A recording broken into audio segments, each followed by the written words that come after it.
검사를 해봐야 하는 경우도 있을까요? 체형이 마른 여자아이들의 경우는 가슴이 나와서 병원에 왔는데 이미 성조수증이 상당히 진행된 경우도 있거든요. 네. 그래서 마른 체형의 아이들의 경우엔 가슴 몽우리가 잡히면 검사를 받아보시라고 권합니다. 반대로 마른 아이들에 비해서 가슴 발달이 두드러지고 눈으로 보기에는 살인지 가슴 조직인지 구분할 수 없는 비만 아동의 경우도 치료가 늦어져 실망하시는 분들이 많으신데요. 살이라고 생각하고 방치하기 때문입니다. 비만인 아이들은 성조수증의 위험 인자를 갖고 있기 때문에 꼭 미리 검사로 예방하시길 권합니다. 그리고 1년에 키가 8cm 이상 크거나 갑자기 음모나 겨드랑이 털이 나온 경우도 마찬가지입니다. 만 9살이 되기 전에 가슴 몽우리가 잡힌다던가 그런 겨드랑이 털이 조금이라도 보인다면 모두 다 성조수증으로 보면 해야 되나요? 가슴 몽우리가 나오거나 겨드랑이 털이 난다고 해서 모두 성조수증은 아닙니다. 그래서 의심되는 증상들이 있다면 꼭 전문의와 상담하시는 걸 추천드리고요. 검사를 했는데 성조수증으로 인한 증상으로 판단된다면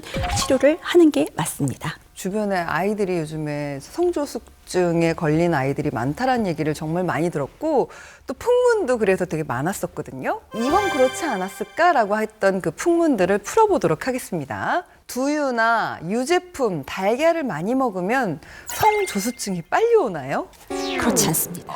그렇지 않습니다. 이런 제품들에 여성 호르몬과 비슷한 성분들이 들어있다고 해서 그런 이야기들이 많았는데요.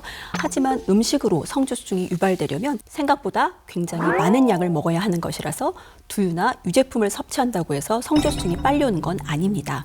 오히려 모두 단백질 섭취에 중요한 음식이기 때문에 적정량을 섭취하는 게 맞습니다. 성조숙증 주사를 맞으면 키 성장에 방해가 된다.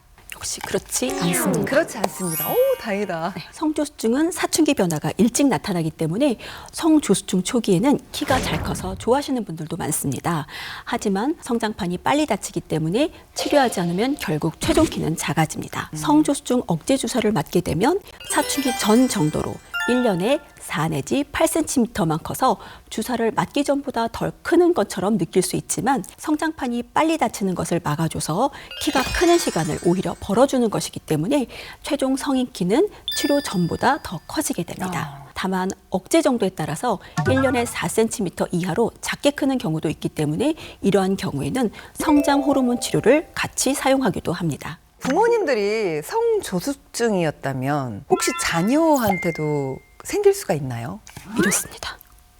중간이네요. 네, 아닐 수도 있고 맞을 수도 있는데요. 네. 무조건은 아니지만 유전적인 경향이 있고요.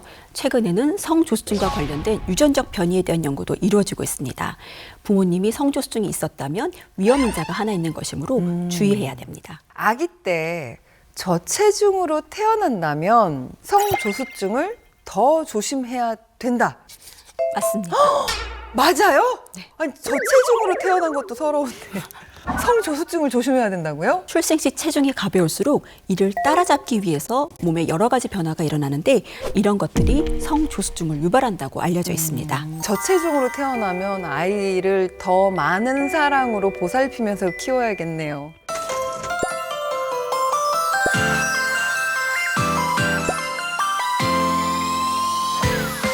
매일 10분 하루 2번 습관처럼 닥터 OBS와 다음 시간에 만나요. 만나요. 감사합니다, 선생님.